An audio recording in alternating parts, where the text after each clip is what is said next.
कहानी की शुरुआत मॉस्को शहर से होती है, जहां पर 2080 का समय चल रहा था। इंसानों ने टेक्नोलॉजी के मामले में काफी तरक्की कर ली थी, लेकिन यहाँ पर भी दो ग्रुप्स बने हुए होते हैं। पहला ग्रुप वो था जहाँ पर बहुत ही ज्यादा अमीर लोग रहा करते थे, उनकी टेक्नोलॉजी तो बाकी सभी से काफी ज्यादा ऊपर थी। वहीं दूसरी तरफ वो लोग रहा करते थे जो बहुत ही ज्यादा गरीब हैं और अपनी लाइफ में लगातार स्ट्रगल कर रहे हैं। चारों तरफ एकदम से शांति का माहौल है। तभी अचानक हमें माफिया दी सर्वाइवल गेम के बारे में अनाउंसमेंट सुनाया जाता है, जो एक ऐसा रियल लाइफ गेम होगा जिसे जीतने पर बहुत सारे पैसे मिलने वाले थे। इस गेम का होस्ट एक बहुत ही बड़ा बिजनेसमैन होता है, जिसने अलग अलग जगहों से 11 प्लेयर्स को बुलाया था। इन सभी में से 9 सिविलियंस हैं और 2 माफिया। वो सारे प्लेयर्स एक दूसरे को जानते ही नहीं थे। गेम का रूल ये था कि उन सारे सिविलियंस को कैसे भी करके माफिया का पता लगाना है, लेकिन ये गेम उतना ज्यादा आसान नहीं होने वाला। हर राउंड में जिस भी आदमी को चुना जाएगा उसे बहुत ही खतरनाक पनिशमेंट मिलेगी। इसका सीधा मतलब ये था कि उस आदमी को तड़पा तड़पा कर जान से मार दिया जाएगा।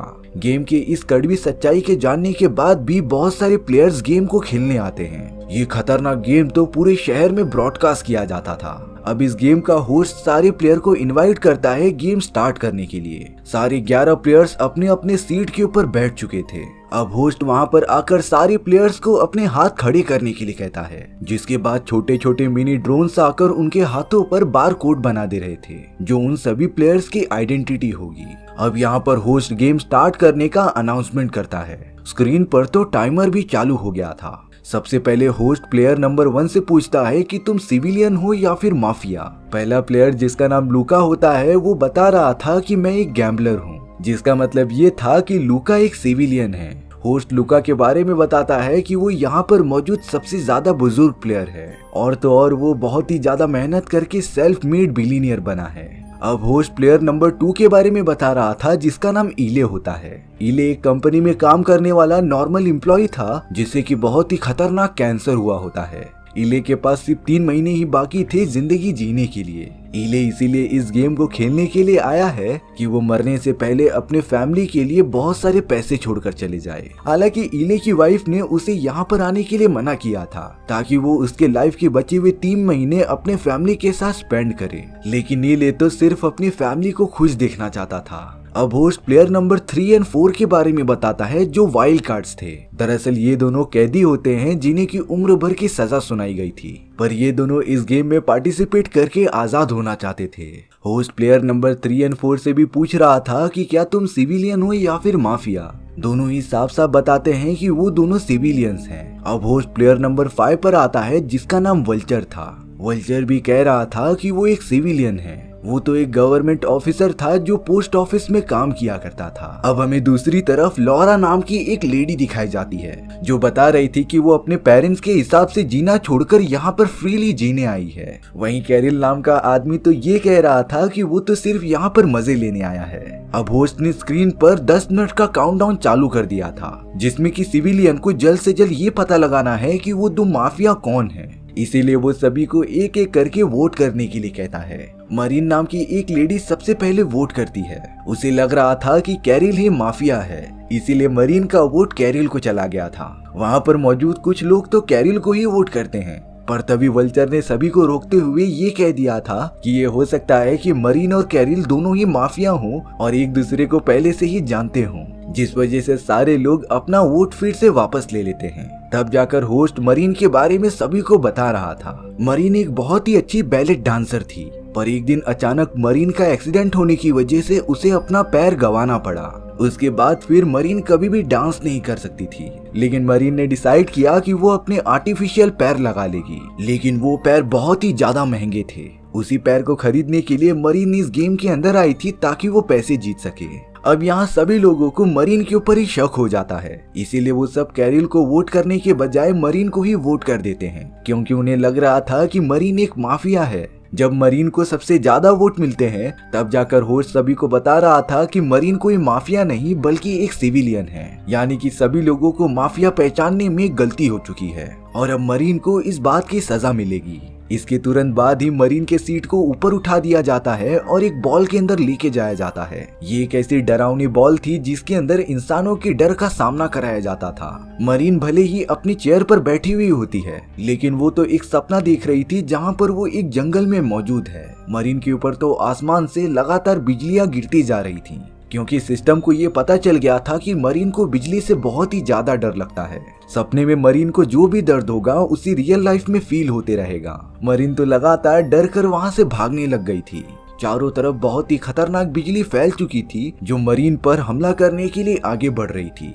अब मरीन एक खाई के सामने आ जाती है जिसके अंदर बड़े बड़े पत्थर और पानी मौजूद थे। पर मरीन जैसे ही बिजली से बचने के लिए नीचे कूदती है तभी उसके बॉडी पर बहुत सारी इलेक्ट्रिसिटी आकर गिर चुकी थी, जिससे कि बहुत ही तेज झटका लगने की वजह से रियल लाइफ में मरीन की मौत हो जाती है। ये खतरनाक शो पूरे शहर में ब्रॉडकास्ट किया जा रहा था जिसे कि सारे लोग देख रहे होते हैं और इस सीजन के शो की पहली मौत हो चुकी थी। दरअसल ये सारी बातें लोगों को पहले से ही पता होती हैं कि इस गेम में कत्ल होगा, पर फिर भी $1 मिलियन की प्राइज मनी को देखकर सारे लोग इस गेम को खेलने चले आते थे।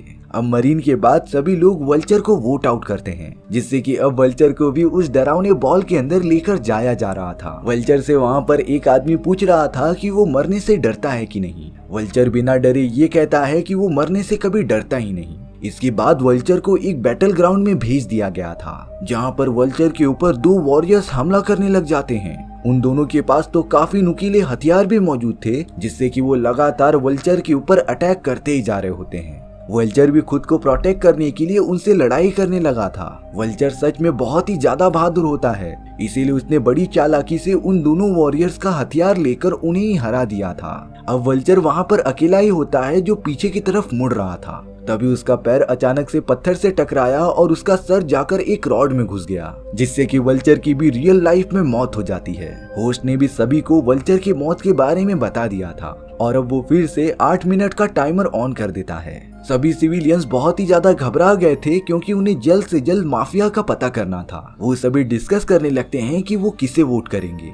तभी अचानक कॉन्स्टेंटीन नाम का एक प्लेयर ये कह रहा था कि वो बता सकता है कि माफिया कौन है। होस्ट कॉन्स्टेंटीन का इंट्रोडक्शन देता है कि वो एक एस्ट्रोलॉजर है जो लोगों को देखकर उनका भविष्य बता सकता है। इन्हीं सारी चीजों की वजह से सभी लोग कॉन्स्टेंटीन को ब्लैक गॉड का नाम देते हैं। कॉन्स्टेंटीन ये कह रहा था कि माफिया और कोई नहीं बल्कि पीटर है। पीटर भी अपने आप को प्रोटेक्ट करने के लिए कॉन्स्टेंटीन को वोट कर देता है, लेकिन कॉन्स्टेंटीन से पीटर को वोट ज्यादा मिले थे, इसीलिए पीटर वोट आउट हो जाता है। जिसके बाद पीटर को भी उसी डरावने बॉल के अंदर लेकर जाया जा रहा था। वहाँ पर एक आदमी पीटर से पूछता है कि वो किससे डरता है। पीटर कह रहा था कि उसे बचपन में बहुत ही डरावने सपने आते थे और उन सपनों में तो वो किसी भी तरीके से मर ही जाया करता था।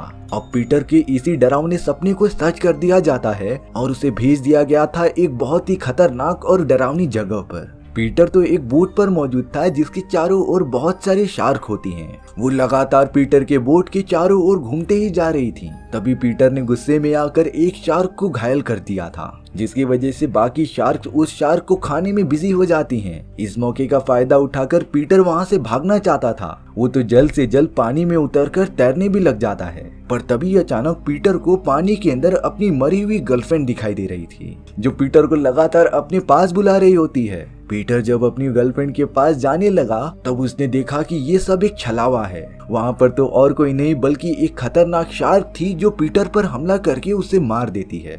यानी कि पीटर रियल लाइफ में भी मारा गया था। अब होस्ट एक बार फिर से सभी को वोट करने की परमिशन देता है, जिससे कि वो पता लगा सके कि माफिया कौन है। वोटिंग टाइमर का काउंटडाउन लगातार चलते ही जा रहा था। होस्ट बता रहा था कि अभी भी वो 2 माफिया तुम सभी के बीच में हैं। तुम्हें जल्द से जल्द माफिया को ढूंढना पड़ेगा, नहीं तो सारे लोग मारे जाएंगे।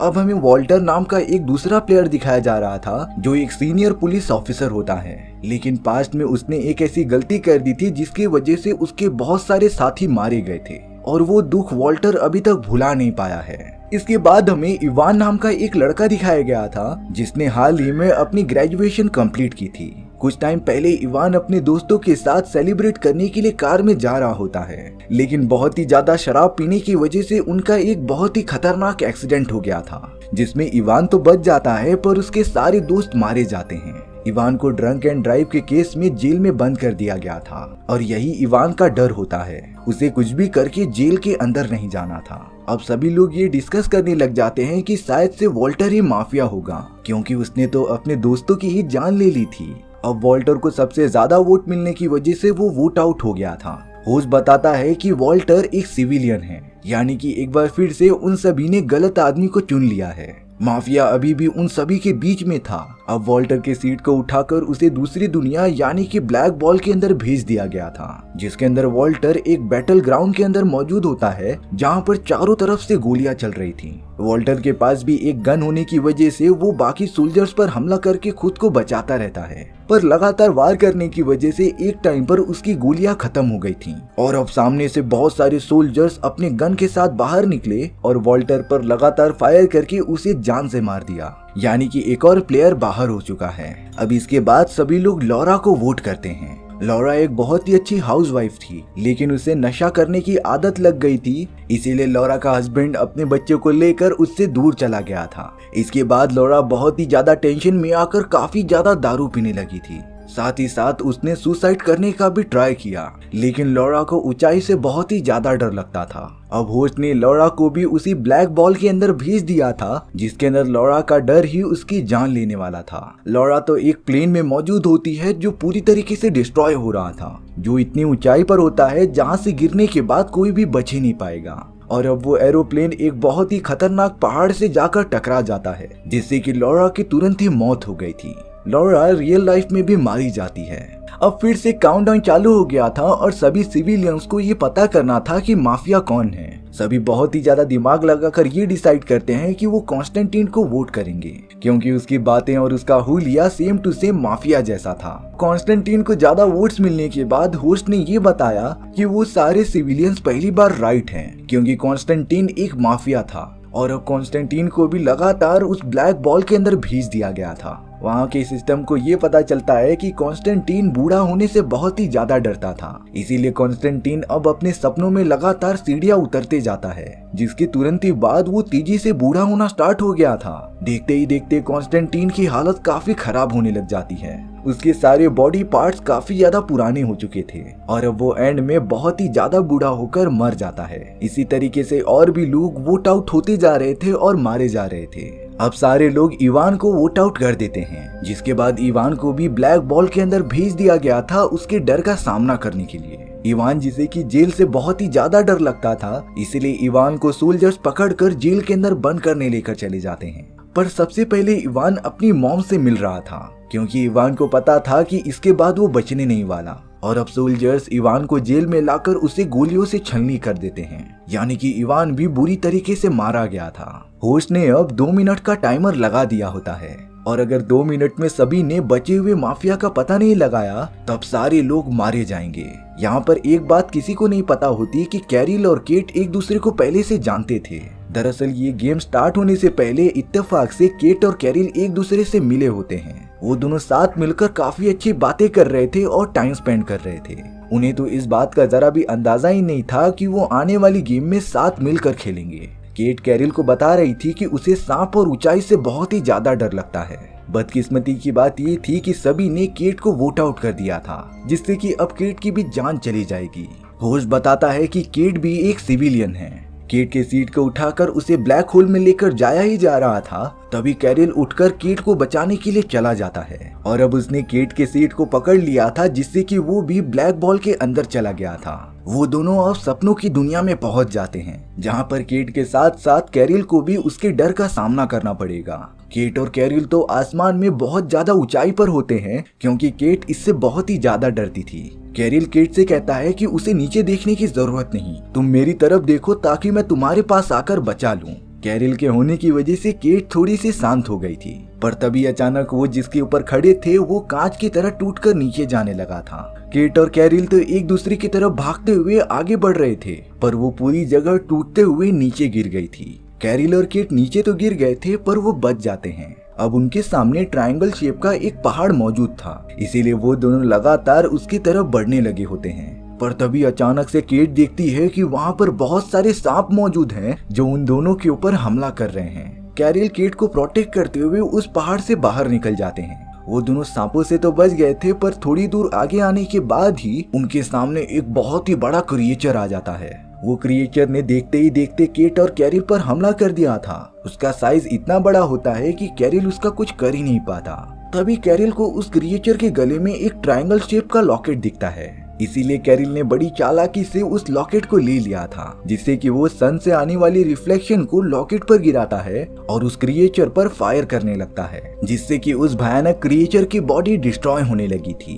कैरिल ने इसी तरीके का यूज करके उस पूरे मॉन्स्टर को डिस्ट्रॉय ही कर दिया था और अब कैरिल और केट बिना किसी डर के आगे बढ़ना स्टार्ट कर देते हैं। उनके सामने अब एक छोटा सा घर मौजूद था, जिसके अंदर जाकर जब वो दोनों देखते हैं तब वहाँ पर एक अनाथ आश्रम मौजूद था। केट कैरिल से कहती है कि ये वही आश्रम है जहाँ पर मुझे बचपन में छोड़ दिया गया था। उसे आज तक अपने मॉम एंड फादर का पता नहीं चला कि वो कौन है और यही चीज आज तक मिस्ट्री बनी है। कैरिल कह रहा था कि ये रियलिटी है और ये तुम्हें एक्सेप्ट करनी ही पड़ेगी। केट कैरिल की बात को काफी अच्छे से समझ जाती है। तभी अचानक उनके चारों ओर काले कलर के बादल घूमने लगे थे, जिसके अंदर केट की सारी यादें मौजूद थीं। कुछ ही देर बाद गेम का होस्ट उन दोनों के सामने आ जाता है, जो ये बता रहा था कि तुम दोनों ने मिलकर गेम को कंप्लीट कर लिया है। दरअसल रियलिटी ये थी कि कैरिल और कोई नहीं बचा हुआ एक माफिया था और रूल के मुताबिक अगर एक माफिया और सिविलियन गेम को कंप्लीट कर लेते हैं तब इनडायरेक्टली माफिया की ही जीत हो जाती है। यानी कि अब कैरिल और केट को $1 मिलियन मिल जाएंगे। होस्ट ने तो उन दोनों को सही सलामत गेम से बाहर निकाल दिया था और अब वो दोनों बाहर निकलकर अपनी लाइफ आराम से जीने लग जाते हैं। उनके पास पैसों की कभी कमी ही नहीं पड़ेगी। साथ ही साथ केट और कैरिल ने शादी भी कर ली थी, जिससे कि उनका रिलेशन और भी अच्छा हो गया। और इसी के साथ ये कहानी यहीं पर खत्म हो जाती है। सो व्यूअर्स, आपको ये स्टोरी कैसी लगी कमेंट सेक्शन में बताना भूलना मत। और अगर आपको मेरा एक्सप्लेनेशन 1% भी अच्छा लगा होगा ना, तो वीडियो को लाइक एंड चैनल को सब्सक्राइब जरूर कर देना। मिलते हैं नेक्स्ट वीडियो में। Bye bye.